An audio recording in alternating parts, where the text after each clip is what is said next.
No, it's some kind of idiot.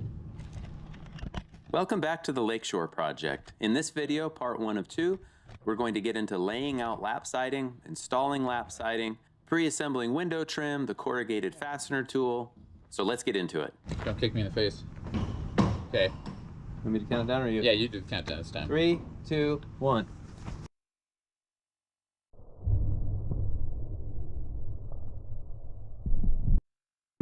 I think, did I hit your hand? But That's probably. We typically side 3 sides of our house with 8-inch LP Smart Side lap siding at a 6-inch reveal. So what I always do is I hook the bottom of my sheeting about even with the mudsill, and I mark 6 inches. That's a top mark. Then I go ahead with my little 1x2 that's already laid out 6 inches, and I go ahead and I mark up the wall. What this automatically does is it burns 2 inches of siding down over the mudsill. So that joint is covered by 2 inches of siding. Then about eye level, I go ahead and I level a mark over, I write a CP for control point, and I tack a nail right through the house. This is now going to determine the coursing around the entire house, or at least everywhere that we put on the lap siding.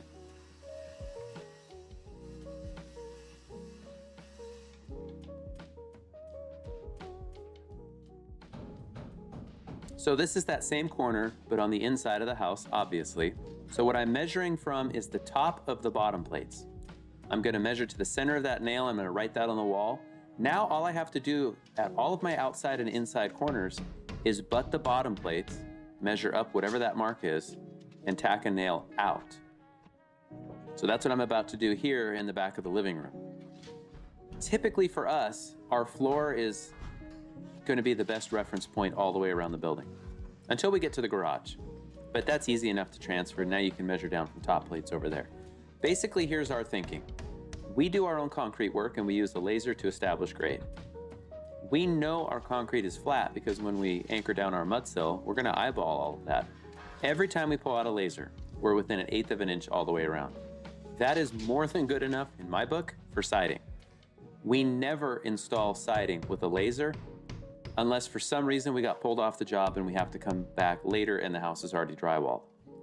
So I tack out one nail and then I just level to the corner with a 4 or 6 foot level. Now I just use my little story pole. By the way, even though 6-inch spacing is probably the easiest thing on earth to do on a tape, because you measure 1 foot and then the 6 and then 2 foot and then the 6. Like, in other words, there's no math, there's no memorizing. I find for me personally that a 1x2 that's already been laid out is just faster because there's just no thinking. You just go and you mark them. So what I'm doing in this case is I'm going around the entire building. I'm tacking those nails from the inside out. Now here's the corner opposite of where I just was. I'm gonna level to the corner. And essentially what I'm doing is I'm laying out all of my exterior corners. Now, if you're thinking, aren't you gonna cover that with corner boards? Hang with me. I'll show you how we install corner boards toward the end of this video. Since this same mark at the nail is my control point, I always write CP for control point.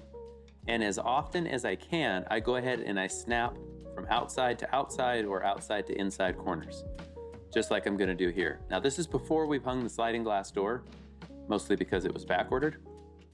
Now I have that layout on both sides of the slider. Even after we tape the nailing fins, after we trim it, all that good stuff, my layout is already established. So here I'm just gonna do the exact same thing along the kitchen, and now that's the back of the garage where I'm at. I didn't get video of it, but what I'm gonna do is tack a nail on the inside of the garage, and then I can use the top plates on the inside of the garage to transfer layout. So essentially our level lines were established when we built our foundation and then our mudsill. So there's no sense in reinventing the wheel. Now, if you're in a remodel situation, always go parallel to your eaves because some old houses have settled. You don't want level siding on an unlevel house. Rather, you want it to be parallel. Otherwise, everybody's eye just goes to it as there's something seriously wrong. We found over the years that it's better for one person to do all of the layout. No numbers get well, at least the likelihood of numbers getting transposed goes down. He gets into a rhythm, then he's responsible for it. There's just less in communication errors as well. So in this case, it was on me. Kyle's out doing some other kind of prep. He might be cutting window trim, whatever the case is, getting otherwise organized. Sometimes I just pop out and do this when we're pickup framing because it's just a good time to do it.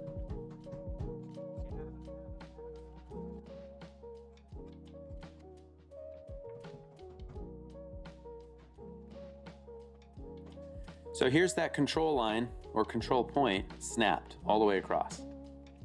I typically will snap lines for about anything over 12 feet. And you'll see that as the video goes on.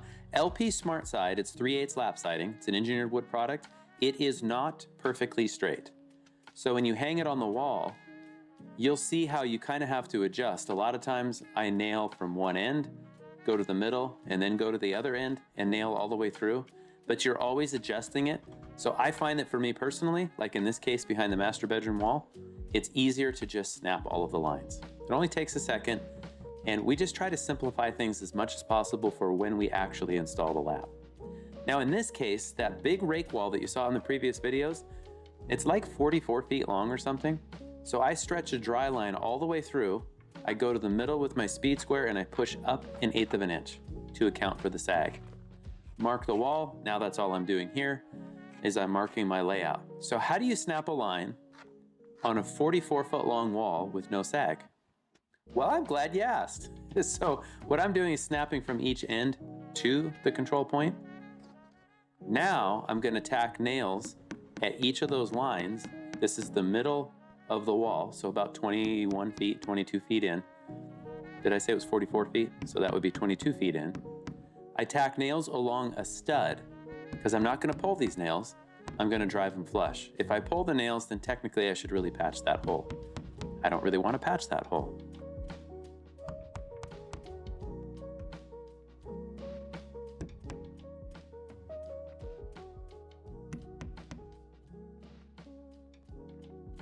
Now I use the same nail. I run out my chalk line to my far left, snap a line. As I walk past, I roll it up, and I just keep going to the other end. And so essentially now I'm only snapping 22-foot long lines, which I'm very confident are nice and straight. And I just walk back and forth across the building, probably to like maybe a layout 2 or above my eye level, depending on how far I can reach. And that's good enough. After we get that high, we're either going to set up planks or work off of a staging platform with our forklift or some other form of scaffolding. So when it comes to the LP lap siding, being that we're framing 24 inches on center, we make all of our staggers in the butt joints 4 feet. Now what that does for us is that if I cut 4 feet off of a 16-footer, I have a 4-foot starter and I have a 12-foot piece. I cut 8 feet, I have 2 8s. So we start with a 16, then a 12, then an 8, then a 4. So what Kyle does is he's already pre-cut those for me. He helps me get the first one going. After that, I can just use the gecko gauge to hold 16 footers. By the way, this is very lightweight siding, so with the gecko gauge, nice and simple for one person. Now Kyle, his job, see, he just cut another batch and he's staging those for me. So now that we've staggered back from left to right, I'm gonna bring 16s back. As soon as I get to that 16, I already have my 12, my 8, and my 4. And because we're getting 2 8s out of every 16, he really only needs to cut that every other batch. So we stagger from the far right, that's where our layout started. And then I can essentially work alone until we get to a certain height, or it makes sense for Kyle to jump in and help me. In the meantime, he's my cut man. Either I'm gonna write numbers down, or if he's close enough, he's just gonna measure them, and now he can stay ahead. That's just the way that we found to be efficient.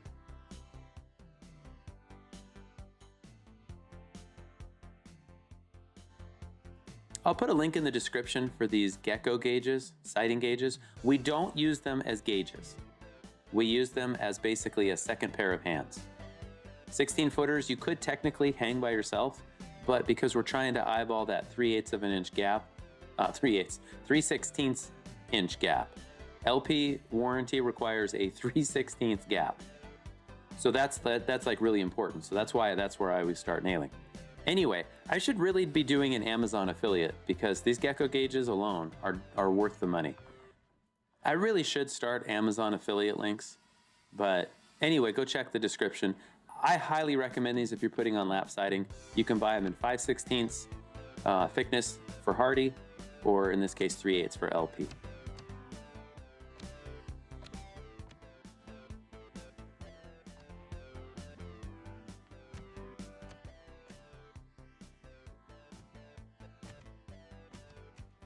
You might be wondering to yourself, it sure seems like there's a lot of back and forth. Why don't you just start from right at the butt joint and work to the left and keep it straight all the way? It's because some of these boards, and I think you'll see one here in a little bit, when it comes to keeping these things straight, sometimes they'll curl 1 inch above or below the line at the far left. So I typically go in like thirds or half, tack it, and then I can work back nailing it. So there you can see I kind of went to the middle. Yeah, that guy. You see how much that had to move up? Here, I'm gonna replay that for you.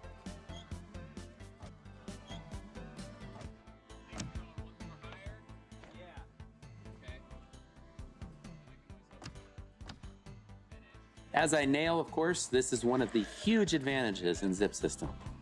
Because the house wrap doesn't cover my studs, I know that wherever I have tape is a butt joint, and I can see all of my framing. Remember, way back in an earlier video, we're nailing our king studs, and we're nailing our trimmers because those are the boundary elements on our shear walls, but also on rake walls, we nail the king and the trimmer all the way up from bottom plate to top plate.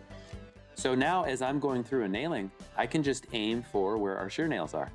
That means that very rarely is nailing just going into sheathing, which by the way is okay, but obviously it's better if we can aim for the studs.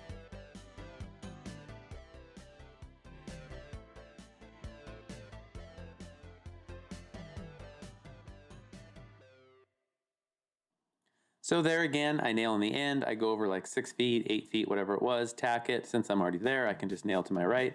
Now I go to the other end, push it up to the line or down as the case might be, and then finish it off. And as I finish it off, I grab that gecko gauge on my way, go ahead and set it up for the next board, which I know is about 4 feet shorter. I mean, there have been times where I went 3 feet and then the end of my board missed. So you learn to go like 5 feet. And then, see, it's not a gauge. You could use it that way, but it's just a helping hand. My job as the installer is to keep it straight. Make sure it's fastened correctly, meets the manufacturer's guidelines, etc. One thing I don't have footage of is that all of these 3/16 butt joints, they get caulking. That is the LP warranty. In the many, many years that we've been installing this, the caulking holds great. We use Quad or Quad Max. My preference is OSI Quad Max at butt joints.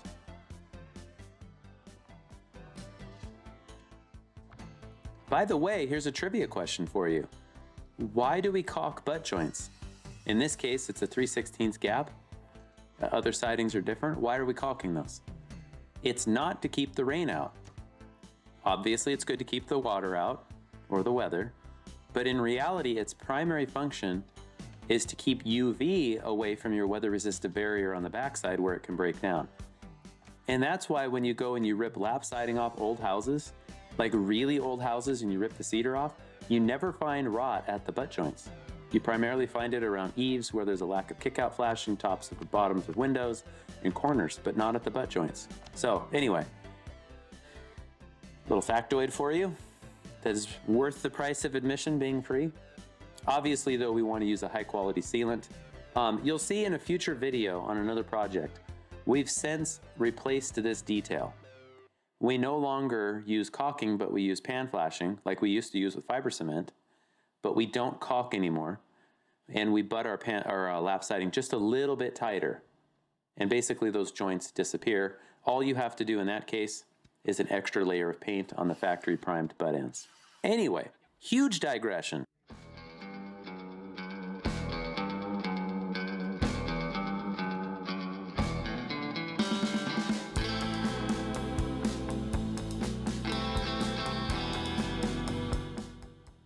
For the first row of the siding all the way around the house, we rip 1-inch pieces. Out of a full-length board, you can very quickly rip 1 inch, and then we don't measure any of that to fit. We just nail them, tack them to the bottom. That's why you'll see me break them toward the end. It just kicks the bottom out like all the rest of the pieces. Now Kyle's job as my cut man is to try and just keep me in motion. And that's a lot easier when you're around a sliding glass door.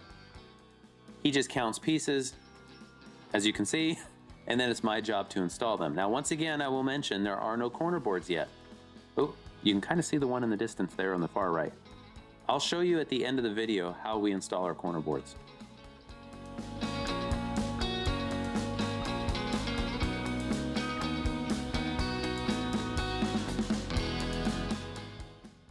Again, I should have links to this stuff. In this video is like a huge plug for Little Giant ladders. The model that you see me standing on right there, leaning against the house, which is legal for these ladders, but not your regular step ladders. I reviewed this model way back in like summer of 2019 for the Journal of Light Construction. Its since was stolen. I promptly went to Lowe's and bought 2 more.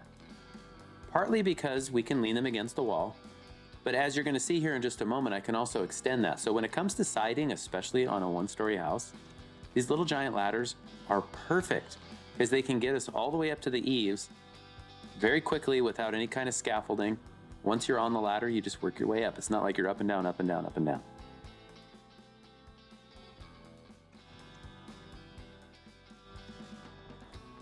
Something worth noting too is that even though it's Kyle's job to keep me in siding, it's also my job to keep him in numbers. So I can give him numbers for around that hose bib block. While he's cutting that, I can keep installing in front of me. Obviously, there's room for improvement, and thank you for all the commentators who have to keep telling me that you guys must be on the payroll instead of piecework. Well, as I mentioned earlier, this is a spec home that we're building. We work for Pioneer Builders, and we do the foundations, the framing, the siding. We do other people's jobs. So yeah, we are on the payroll. We are not specialized siders. So we're not going to be as fast as some of you who specialize in it. But we have to do everything. So is there room for improvement? Yes.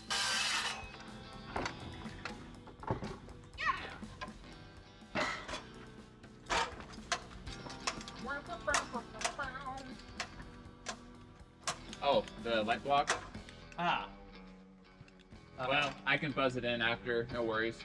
Well, I can rip off the tube. Okay. Yeah. Speaking of improvement, how about if I don't forget the light block as I go? So, yep, 2 steps forward, 1 step back. Easy enough. Just pop off a couple pieces, cut in the light block, which, by the way, Kyle already had. That was 100% my fault. What we like to do is align the light block with the coursing. So once we get up to that course, then we go ahead and go, hey, there's a light block, don't forget. So the reason why we do it that way, instead of installing it when we trim everything else like the windows, is we want the bottom of the light block to be even with the bottom of a course of siding, and we want the bottom of a course of siding to go directly over the light block. And you'll see that here in just a moment.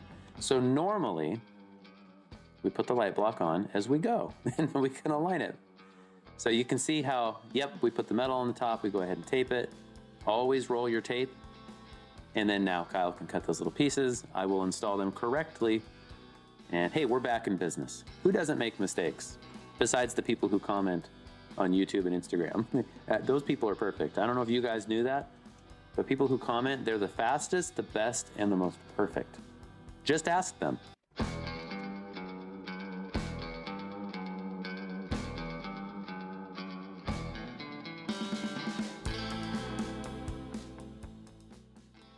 We always snap a line for that piece that goes above the window or the door, or in this case, sliding glass door, because as you cut up and around the window, the siding itself can get a little swirly. So if we have a straight snap line, then we can just adjust it and nail it as we go so it's nice and straight.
So you get a sense for how we work together. There's some overlap. It's each tries to anticipate the other. I don't want Kyle to have to stand there waiting for me to give numbers. He doesn't want me to have to stand there waiting for him to cut me boards. So whatever it takes to kind of keep that in perpetual motion, then that's what it takes. You might be wondering too, what siding guns are we using? We're using the Makita high pressure siding guns. Now, my preferred framing gun, of course, is the Max high pressure, and we've been running Max high pressure since 2008. But I reviewed the little Makita high pressure siding gun for JLC a few years back. So the gun we had for review, we just loved it. The thing weighs like 3 or 4 pounds, so we just bought another one. A friend of ours who's a welder made us some custom aluminum hooks so that they can hook left or right. I prefer to use a gun left-handed. Kyle prefers to use it right-handed. Doesn't matter because the hook goes both ways.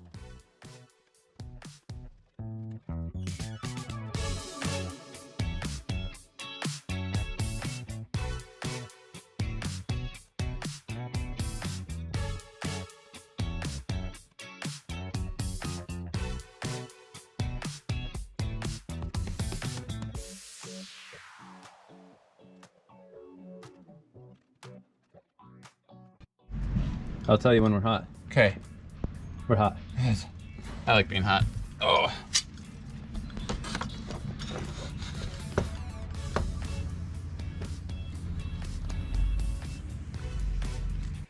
This is the Pack Tool Gable Scribe made by the same people that make the Gecko Gauge. It's actually for fiber cement siding to use with shears, but we bought one years and years ago because it's super quick to get your angles. And with the extra long arm, it works great doing shingles too, wood sidewall shingles.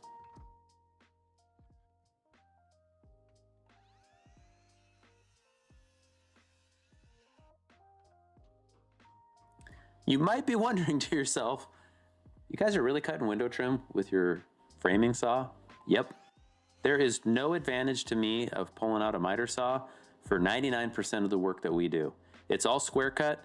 You should be able to you should be able to cut square, by the way. Now, what's new for us is the Spot Nails corrugated fastening tool. This thing's awesome. It's pretty inexpensive. Again, I'll put a link below, and yes, I don't make any money off those links. I really need to change that. It's pretty cheap.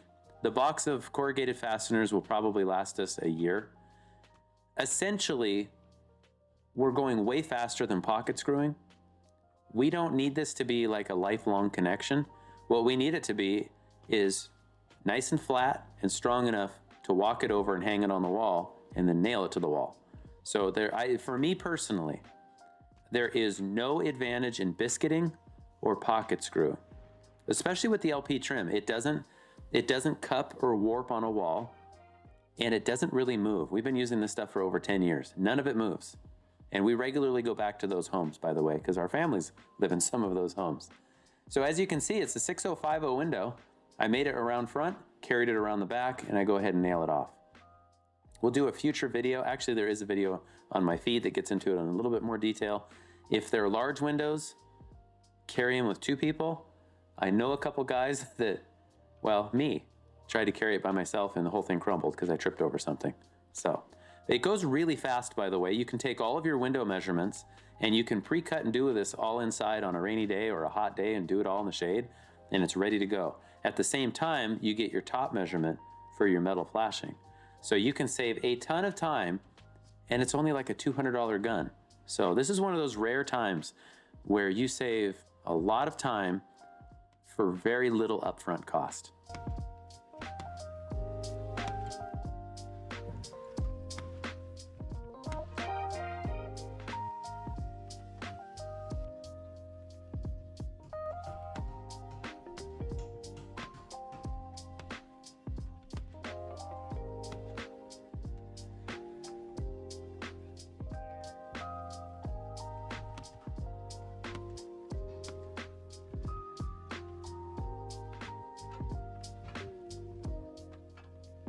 This is what we're using to stitch up our exterior window trim so that we can prefab.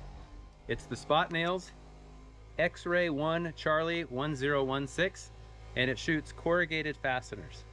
Here's what those look like. And those hold those joints crazy strong. Mostly these are used for furniture building, but since we square cut all of our exterior window trim, this will stitch it up so we can prefab it. Pretty cool, huh? It's new to me. I don't know who suggested this a while back, but anyway. Honestly, and again, we're gonna sound like heathens, I just use the garage floor because I can really push hard on those joints to make them nice and flat, or we do it inside on the subfloor. I don't want to build a table big enough. I did it for the sake of the video just to show how it all worked, but this is how we do most of it. We bend over to frame walls, so for like what this house had 10 windows, you know, big deal. It's just not very much work. Just when you take your measurements, give yourself 1/8 of an inch all the way around on the window as a minimum and 1/4 inch as a maximum. Your windows, vinyl windows can flex just a little bit in the heat and cold, so you want just enough gap, but you don't want a huge gap that you have to fill with sealant.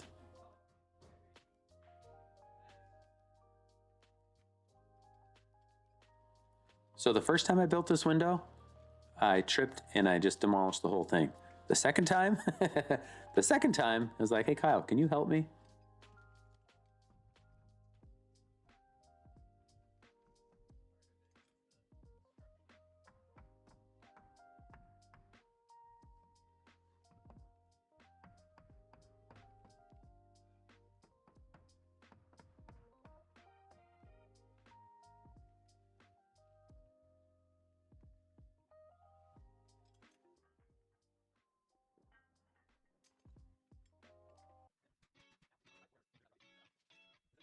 So naturally, this being the first time that we had ever prefabbed our windows with a corrugated fastener gun, we thought, well, hey, instead of just one window, can we pre-install for 4 windows and do the entire living room set of windows at one time? You tell me. Actually, this would be a good poll. Do you think Awesome Framers has enough trim skill or tape measure skill to actually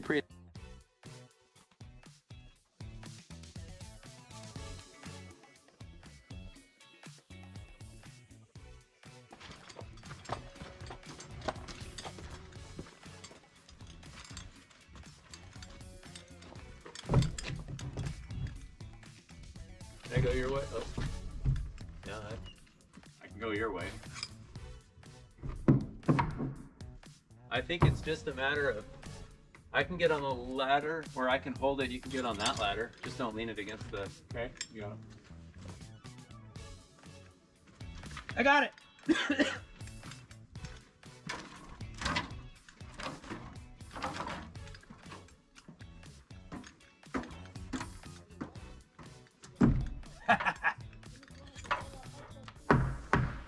Yeah, we're good. Okay, so maybe. So how are you on the bottom? Well, I think that's where all of our gapping is. What I'm wondering is, if I go like this. Yeah. Me. Keep holding it. Your gun. Oh wait, hold on. Let me flex my calves. Nice.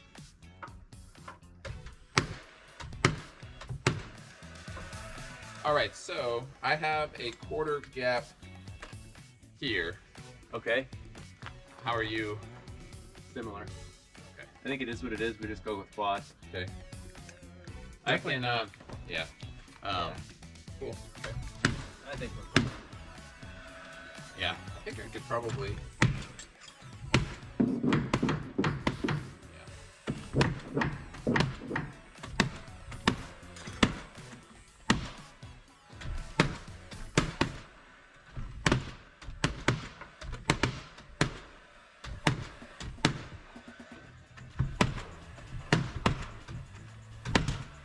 Honestly, that's what LP wants anyway. Right.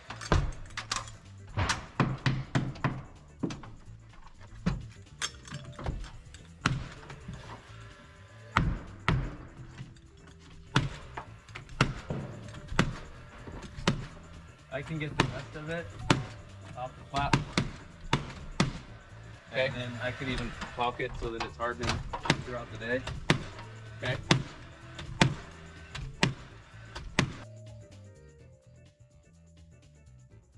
And I almost forgot. Here is how we install our corner boards. We nail them together and they go on over the siding. That is a warranty detail from LP, by the way. Here in the Pacific Northwest, we've been doing this for decades with very good success. So we nail them on over the top, that protects the ends. It means less maintenance for a homeowner. Now, some of you might be thinking, what about wind-driven rain that gets in there? Well, there's air behind the corner and behind the siding. So we really have greater drying potential, which is what we want. So we've gone into old buildings to replace the siding. We pull off corners like this. You can see the carpenter's notes from decades ago. So anyway, that's the detail we like to use. And I'm gonna leave it there, and we're gonna do a part 2 because we ended up doing some cedar shingles and some board on board, and we'll get into that in the next video, some rain screen. Thank you guys for watching, I really appreciate it. Don't forget, this is part of a series that goes all the way back to when we took the trees down on this property. If you haven't seen those videos, go check them out. Thank you for watching. Please, everybody, stay safe. We'll see you in the next video.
Oh, I should have grabbed a little piece. Here we go. Have another saw out. This one, I don't know if I left it out or if you put it there this morning. I put it there this morning. I had 2. When did it do? Oh. It's right in front of you. Okay guys, so this is the Benjamin Opdyke Slicker Classic. As you can see, it's just a mesh that staples up against the wall. What that does is it holds the shingle off the wall or the siding. Here's how it works. Basically, it allows for channel for air or water to escape. So I'm gonna waste some good beer here.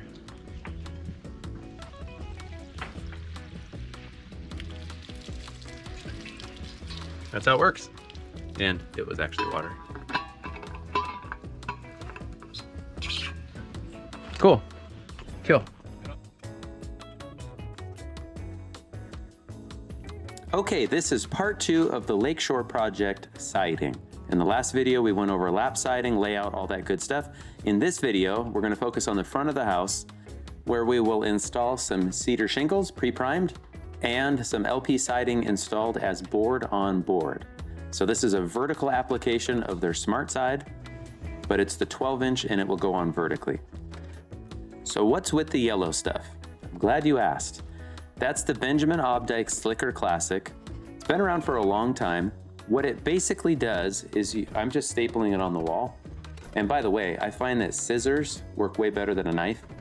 I always reach for my knife and then I realize my knife blade is always dull, but the scissors work really well. And it's easy to cut straight because there's a discernible pattern to it.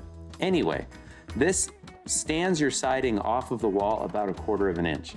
So as you saw, any water that gets behind, bulk water, is just gonna drain out the assembly. Really what we want is we want to increase the drying potential of the siding or the gap between the siding and the zip panels there. So in the IRC, R702.7.1 vapor retarders, in our marine climate, we actually need to have vented cladding over wood structural panels. Well, we can't just put a panel product up against the wall and have that be vented. It just doesn't work. You know, it's basically sheeting to sheeting. Where we have lap siding, we have air channels behind all of that, and especially with the corner boards over the top, all of that allows for drying potential, and that's what we want.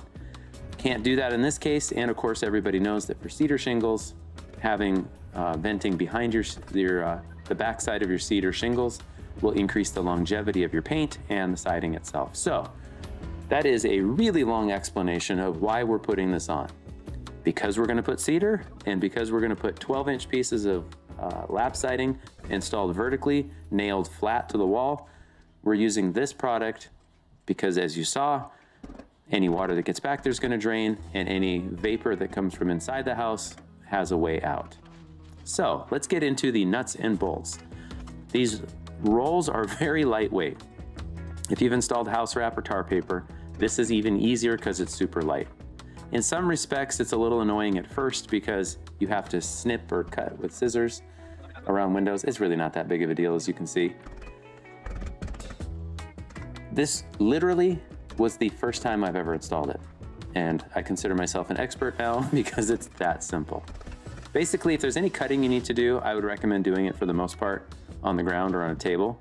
So here I cut from the window to the corner, and then I just scissor right across that. I mean, yes, I sped it up. This is at 400% speed, so it's about 4 times faster. Still super easy. Just a regular hammer tacker. Don't pound the daylights out of this stuff with your hammer tacker because it will crush the fibers. But what we found as we installed is we didn't have any dimpling. It was plenty strong enough that as you gun nailed through siding, it didn't dimple. That was a little bit my concern.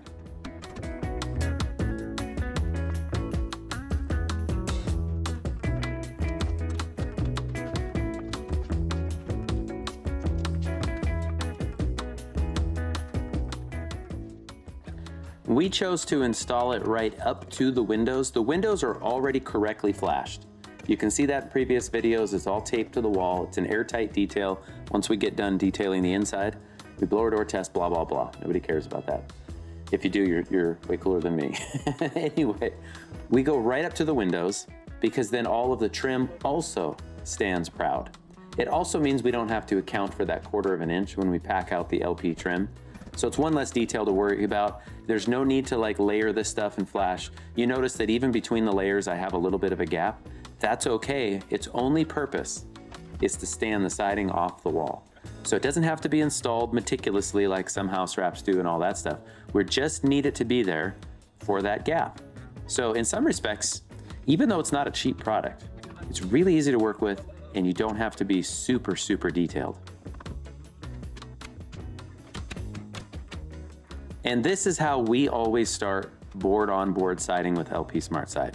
We always center a piece on the window and we work out from there. Now, I don't remember off the top of my head what the reveal was that we went with. I think the gap between those, call them candy stripes, basically the gap between each piece, let's just call it 6 inches. I think it was 6, might have even been 8. 2-inch overlap on each side from 12. So I think it was 8. What I did is I cut a little piece that's like 1-inch rip, perfectly 8 inches. And I used that as a gauge. That way I didn't have to pull out my tape quite as much. So the first piece goes centered, and then the distance between each piece is 8 inches. Then I center an 8-inch gap, put the pieces on, and then each of those has an 8-inch gap. So you can see it's really, really simple. I did make one mistake and edit it out. When you put the first piece on the wall around the window, right there, I also need a small rip the length of the window trim right next to the window. Otherwise I have nothing to nail to. So I didn't make you guys sit through me pulling nails. That was just pure stupidity on my part. What we really like with this stuff is to, when we're putting on any like chair rail trim or belly bands like there at the bottom, is instead of making everything perfectly level, we try to get the belly band right on. After that, measure everything parallel. And that way you can gang cut all of your pieces. So don't forget, according to LP's instructions, we need to hold all of that siding 3/8 of an inch off of our metal on that belly band. So I always use just a ripper piece, like maybe 3 feet long by 1 inch, and it just sits there, and then I can push down on that with my panel, and that guarantees a 3/8 gap. So let's just say by going parallel with all of our trim, let's just say my measurement from the window to that gap is 3 foot.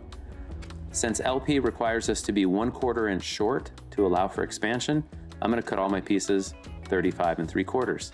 So I can essentially go over and make a cut list and have everything staged about where I need it. Then I can take all my measurements and then go over to the table and cut it.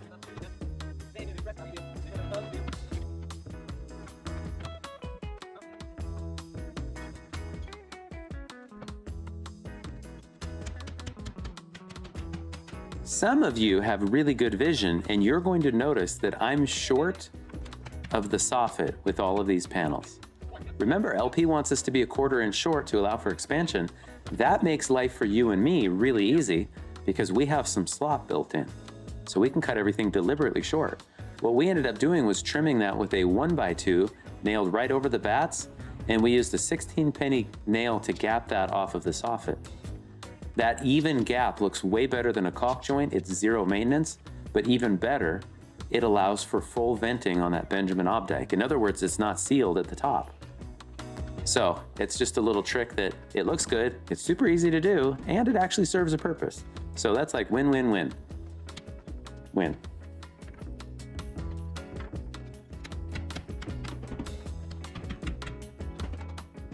Now that I'm on my first piece to the right of the window, I go ahead and plumb it. I know my gap and layout is correct at the bottom, but I just plumb it so I don't have to get on a ladder and measure the top. So nailed it all off. The first piece that I cut around the window, that one, I'm gonna make sure it's just right. Sometimes I got off and I have to cheat the reveal above and below the window. So you're gonna get on a ladder to measure it anyway. That's the piece that really matters, not the one that is essentially on the wall first, because it all gets covered on each side by the next one over the top. So board goes on first, and then board goes on second, and it's that second layer is where you have to be just a little bit more careful, like any other siding, right? There's a rip in the corner because my overlap or my outside board comes into the corner. That means I need a nailer. So you just rip a scrap or use up whatever you have. It's just backing to keep that thing from like pushing in on the right. We want it to be nice and flat.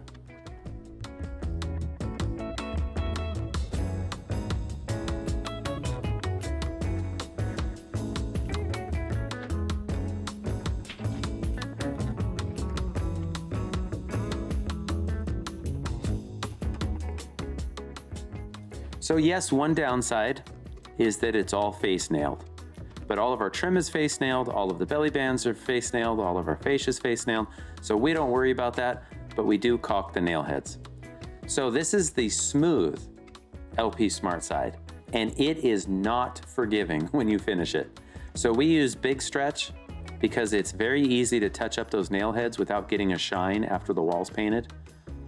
In the wintertime, we prefer Quad Max. Like that's what we showed in the last video, but it does not work well, looks-wise, aesthetically, on the outside of the siding. It's great, like trim to window, siding to window or trim, but not so good for touching up those face nails. So Big Stretch. The negative that we found with Big Stretch is that we need at least 3 solid days, because if it rains, it will just wash it right off the wall. So it needs a little bit of time to set up. That was not an issue on this house, because we had plenty warm temperatures and we weren't getting painted for like a month after this.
Happy Friday, everybody.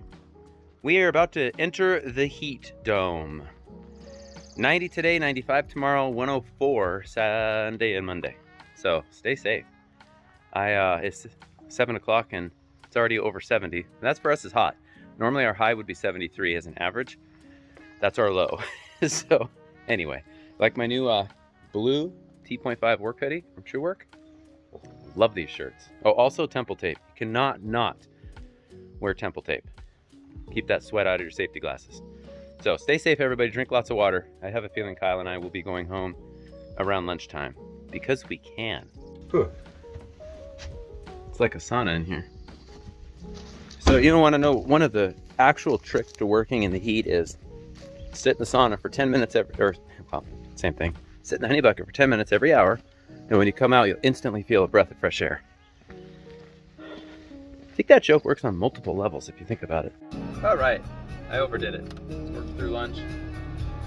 Thought I was keeping up with water, but just had to frame a wall for the insulator so that he could keep spray foaming, which meant I had to be wearing a respirator.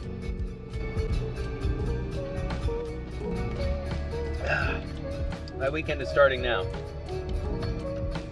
I love all of you. Stay safe. And no joke, temple tape, man, I couldn't live without this. Keeps moisture from getting in my safety glasses. I know I said, ow, just hooked my nose on my Fitbit. Yeah. I can tell, I'm getting cranky. Timmy's getting cranky. Oh, George's getting crazy.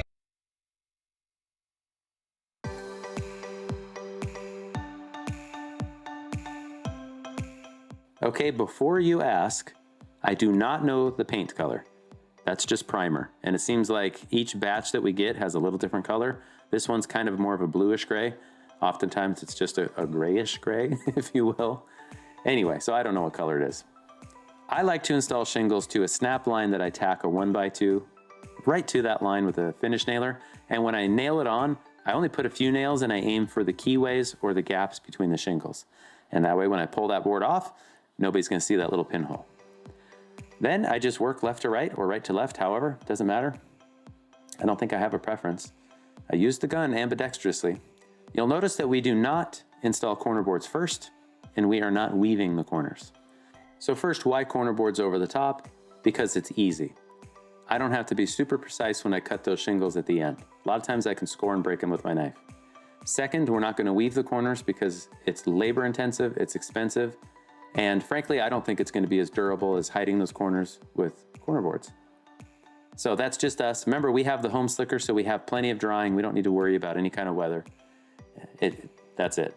Now, as I go up next to the windows, I always caulk the row and then I set that shingle into the caulking. And we call that blind caulking. That way you don't see it, but it still has the protection. To be honest, we don't need any caulking because we have the home slicker. So next time I do this, we won't be caulking at the windows. There's just no advantage to it at that point, right? Might as well give it that old school look.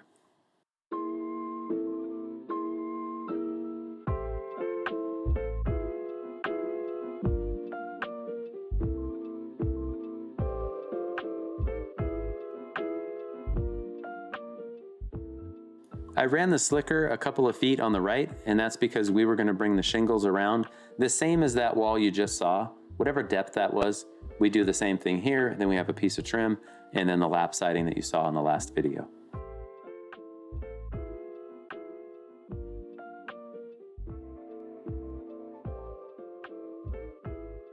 So instead of using a board, I just use the level to draw a line, and that's what I align those shingles to. Just a little easier when I'm working off a ladder. No sense in putting a board on every course and ripping it off, in my mind.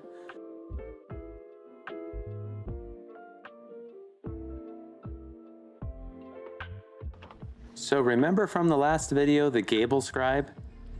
Here's how we scribe our angles. Is we pin a little piece of siding at like a 90 degree. Then I just spread these out and I use the gable scribe to scribe the angle. I am not concerned about being perfect because we're gonna do that shadow fascia detail again. Okay, do your rocket science. So you got the frame, but have you got the touch? Don't get me wrong. That won't be one in the middle of the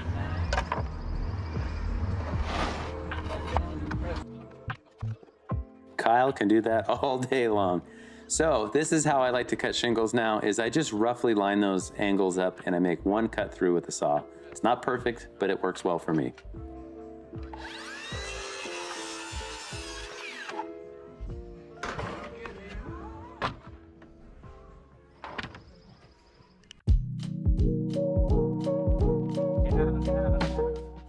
Okay, so this house is about done on the inside. That giant rock in the front, it took a forklift and the Kubota to pull it out way back when we cleared the land. But there is the house finished. We're just waiting for some water to drain so we can get the hardscape and the landscaping done. There's the board and board on board and the shingles. So it's just a breakup in patterns, and you can see the color of the house. It's going to end up getting shutters. We just haven't gotten around to it. We save that kind of thing for inside rainy day work. No big hurry right now because the house won't be going on the market quite yet. I think the septic is finally inspected and that can be backfilled. And then of course, just final grade landscaping and driveway. So there it is. The house all sided, not a huge house. 3 sides LP board on board, and then cedar shingles. In the future, you're probably going to see us use the LP shingle because they have a perfection version and they have a rustic version, and it's the same panel, you just flip it over. I am really keen to try that out, and that way all of our siding is the same company, which makes dealing with warranties much easier. I just like that board on board look. One other thing, you probably noticed it earlier. Remember, we use up all of our rips from the roof and we pad out those belly bands. Then we get some custom metal bent. Thank you guys for watching. I really do appreciate it. Please hit that like and subscribe if you want. Maybe just watch it like 900 times, and if every one of you does that, that will be lots of views. All right, take it easy.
We'll let that truck go by. Unless that is the train. I think it is the train. Did I realize that it went over on that side? Like 2 days later and it's still going. Yeah. Come on, train. Hey, when God was handing out brains, you thought he said trains, and you asked for a slow one. When God was handing out books, you thought he said books and asked for a scary one. Good one. Your mama. No joke, I just did those 2 jokes on Ethan. Really? Yes. That's gonna stay in. Yeah, a couple of weeks ago, couple months. Oh, I'm just gonna go for it. Hey, welcome back to the channel, everybody. If you've watched the rest of the Lakeshore series, this is the Lakeshore house. So you saw it from the foundation all the way through siding, but what you haven't seen is the house finished. So I want to introduce you to my brother, Brian. Brian does all of the thinking for our company, Pioneer Builders. Dad started the company back in '78, and he's pretty much retired. I do the job site stuff because I'm stronger. Brian's the smart one, so he takes care of all the mental stuff. So we're gonna go through this house. It's a spec house, by the way, and we'll explain a little bit about why we've made some of the choices that we've made, and then we'll just explain some of the features of the house. Anything you want to say? No, I feel like Barry Gibb. No, I don't. So, okay, and you're gonna get a flavor for the Euler brothers. So, yeah, we're very similar except for where we're different. Okay, where do you want to start? I think just the exterior. If we want to do it from here, we can talk about some of the different claddings, what we did.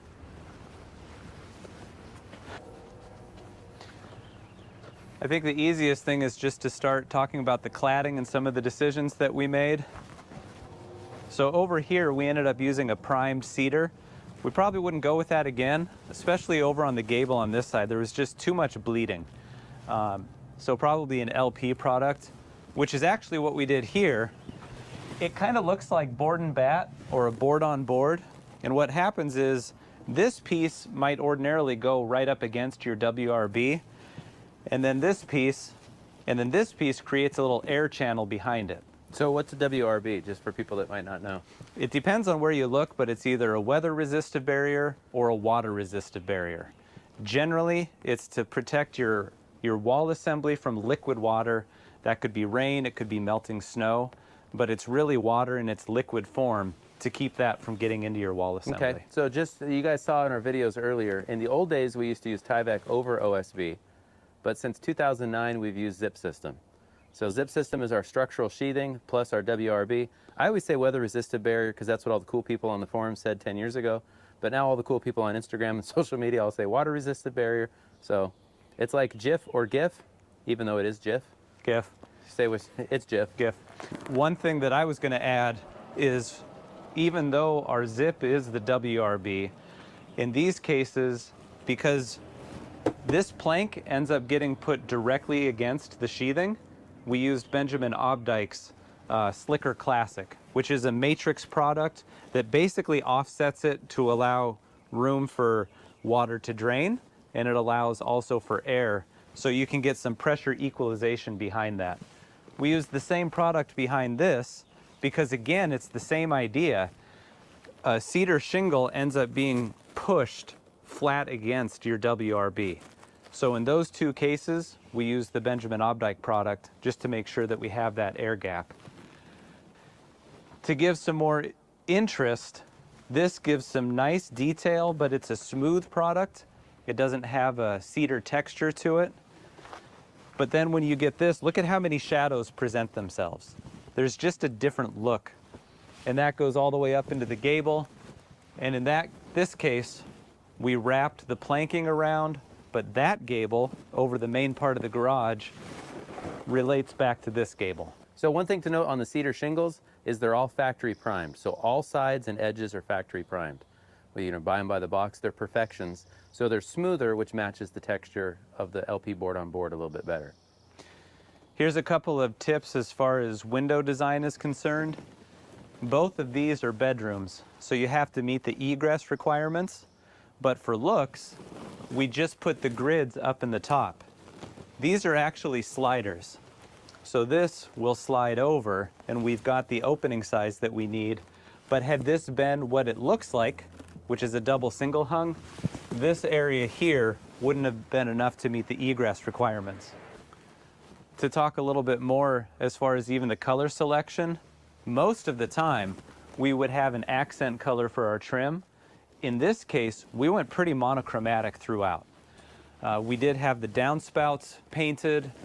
As far as the house itself, though, you'll see it's pretty much the same, but because of those texture differences and because of the shadow lines, it gives it more interest. Then we went with black for the front door and black for the shutters. So at least there is some kind of an accent, and you don't get lost in the house itself. One thing I would like to mention is because we're using a lot of smooth sidings, it is not forgiving. So in terms of aesthetics, every little imperfection will tend to show.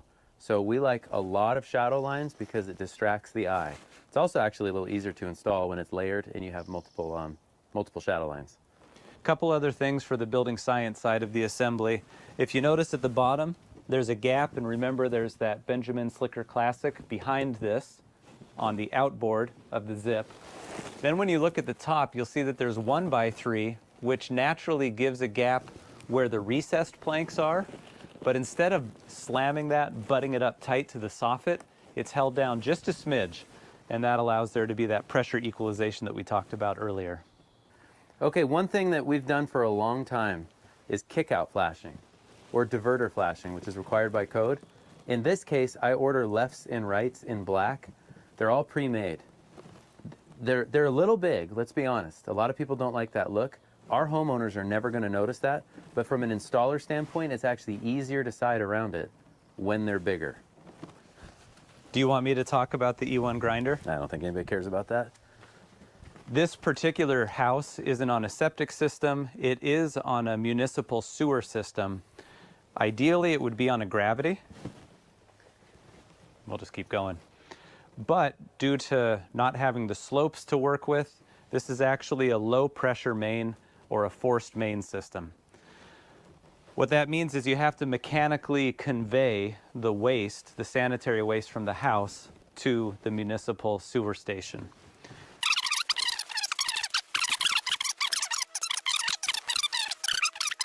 So it's almost a hybrid of kind of a pressurized septic system, but there's no leach field or drain field on site. So it gives you more room as far as that's concerned. I found that incredibly riveting. Now, actually, you know what? All that stuff is, turns out you know more than I thought you knew. Sure. I think maybe just high level. Okay. Explain it to me like I'm an 8-year-old. Here's the heat pump. That heats and cools the entire house. Disconnect for it, refrigerant lines, liquid and suction. This is basically 1/2 of the split system. So here's the heat pump. On the inside, you have a ducted system, and then you also have a ductless head.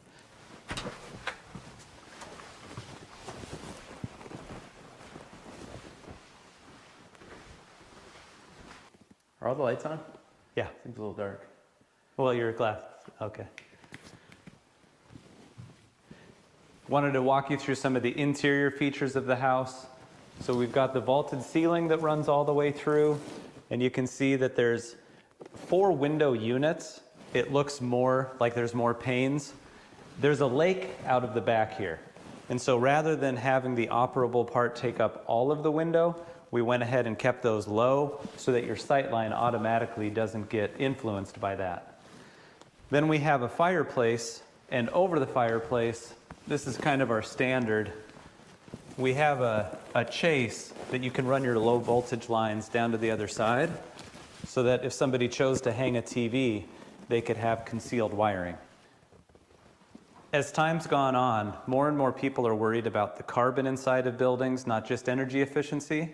And while I completely share that concern, we lose power here, even though we have the generator panel. I just feel more comfortable as weather events keep seeming to get more and more extreme and maybe lasting longer to provide our buyers with a source of heat. So we do include this is a propane fireplace. Our building envelope is so airtight that I just personally think it's a good move. People aren't going to be using this as their primary source of heat for almost the entire winter. But to have a backup, I think it's important. What was the final air changes on this one? I have no idea. Okay. Between 1 and 2, maybe between 2 and 3, but Okay. it was pretty low. I'll leave that out. I'm just trying to think. I thought it was 1.85. I do so many. I pass and I move on. Okay. I think it was 1.85, but we do so many we just move on. Yeah. We're under 3. The house's primary source of heating and cooling is the mini split system. It's called a mini split because it's not packaged. It's not all together like you might see in a more commercial setting. So there's one outdoor heat pump that takes care of this whole building. This is a ductless system that's really energy efficient because you don't have static pressure to overcome when the fan is blowing. This whole area acts as one zone, and because our building envelopes are so airtight, it doesn't take much to keep homogeneity throughout this whole area. 1.85. I still say it was 1.85 ACH 50. By the way, it's 55 degrees outside right now, alternating between cloudy and sunny, and I am sweaty in here. Yeah, but he sweats a lot, so take that for what it's worth. Because I work with my hands for a living. Now you can make an energy efficient house. We have not only the Huber zip system, but it has, I think Timmy, I'm sure he's got it in a previous video, the R sheathing.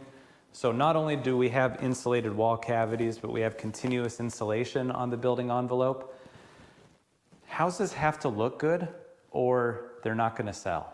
So this is red oak, And what we do for our standard practice is after we've painted the house, after we've used aero barrier, and you've got to be kidding me. What about do not disturb? I'll take this moment for a message from our sponsors. Online therapy for people with anger management problems. It's angermanagementtherapy.com/Creed Thoughts. Literally, you can look at it and it says do not disturb. What is that, an Apple device? Fine. Okay, I'm going to just pan the room. Okay. Let me ditch this, because I'll go left.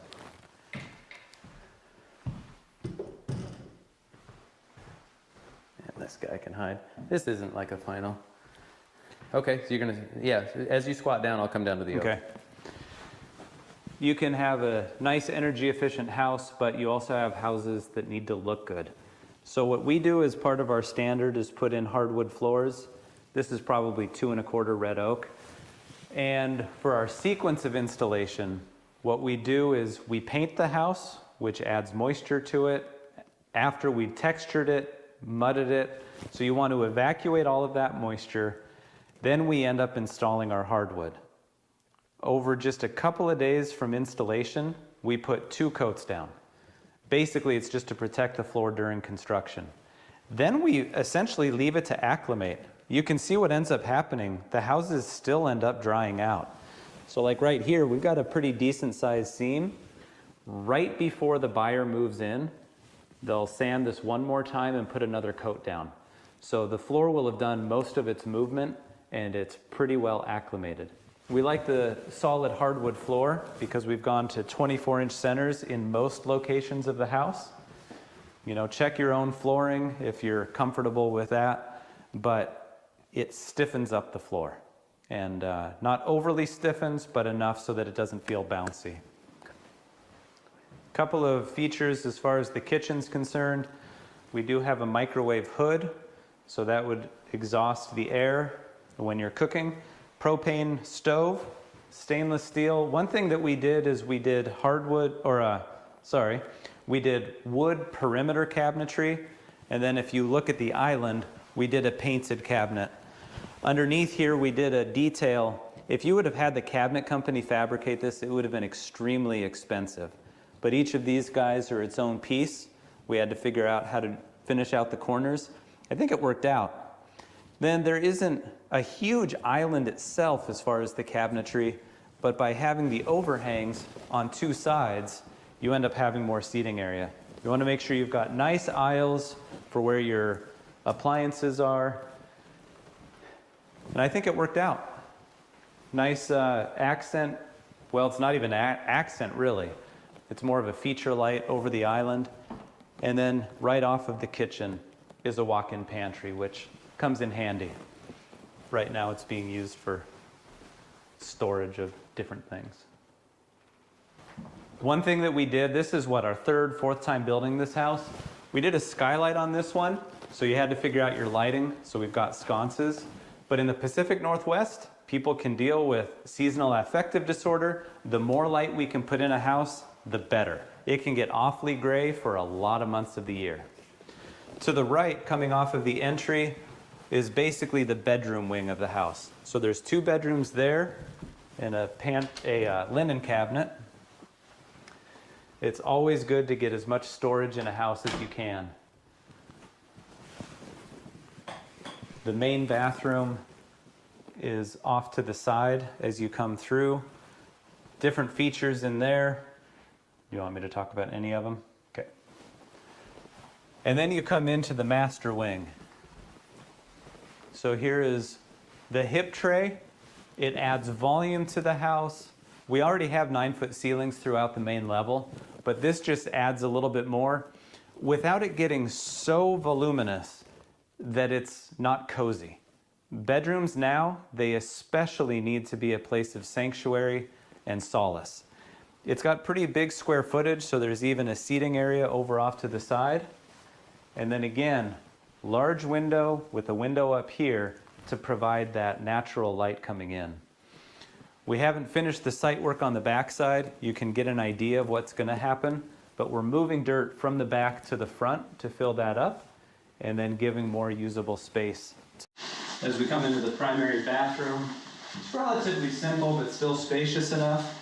We've got 2 vanities, individual lights over it, and individual mirrors. Again, we went with the wood tone. We've got an exhaust fan that has lighting in it, and so that would be dedicated to being over the toilet. And then a walk-in shower with the tile going all the way up to the ceiling.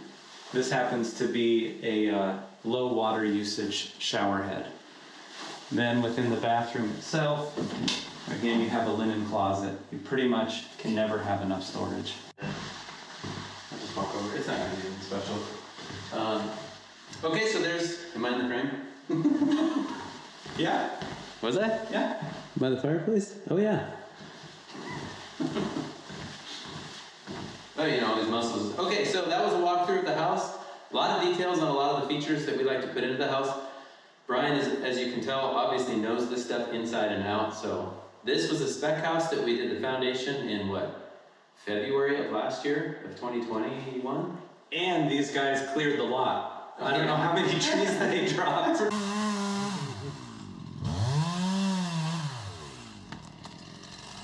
Look out, boys and girls.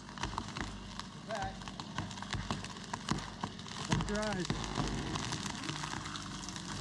Oh, that's awesome. That was awesome! Oh my word, that was awesome! Oh man, that was cool. Okay, that went better than I expected. All right, let's all go get beers. Forgot about that. But so in the playlist, the very first video I think shows us dropping trees. So thank you to all of you on YouTube who post videos on how to fell trees. So yeah, we used the forklift, the excavator, all that good stuff. So you can follow the project from the beginning all the way through. It is now May 2022. Yeah, early May. So yeah, December of 2020 is when we cleared the property. And now the house is sold and it's May of 2022. Awesome. Anything else? I don't think so. Just, it takes us a fair amount of time, especially with what's happened. This is another COVID house. I hate to say it, but when you just think about what happened in 2020 all the way up until now. But we're just about done. We should be closing the end of this month. And thanks to this guy who actually builds the structure. He did the foundation, the walls, the all of the cladding, the siding, and putting up with me and my fastidiousness. So, thanks to Timmy. If you want to know what the word fastidious means, ask Siri. No, by COVID house, what that means is the residual effects of supply chain issues, labor shortages, everything. Everything that can go wrong is going wrong over the last couple of years. But hey, like that septic thing out front, just grind it out. There was one thing I was going to mention. Made me forget. Do we outro by doing like a high five or a fist bump or like skipping, jumping away, or this is our first time, so we can pretty much start whatever we You want. said something about not the fastidious. Oh, Brian mentioned that, yeah, we did the framing, foundation, siding, cladding, in this case, tree felling, digging, etc. So here at Pioneer Builders, Awesome Framers is just a social media thing. Pioneer Builders is the company that my dad started, that we mentioned earlier. So we just self-perform those aspects of the construction process, which happen to be the most fun, I think. So anyway, that's my 2 cents. And especially critical path things. So, and high stakes things. Structure is so important. You can worry about all of these other things with air sealing and what have you, and that's good. But first and foremost, we need to provide a house that will keep the occupants safe physically. So we do those other things, but to have the control to make sure that your rebar is placed properly, your concrete, in my opinion, can't be overemphasized. We don't want to skip a step and get into high performance building and forget how to build an actual house structurally. I think the outro should be the thing from, this is really going to date us. What was the slide? So movie with the arm wrestling? Over the top. Or am I thinking of Arnold Schwarzenegger and Predator? Yeah. Which I've never seen. Except Carl Weathers and Arnold Schwarzenegger. Yeah, I'm obviously either of them. Okay, good enough.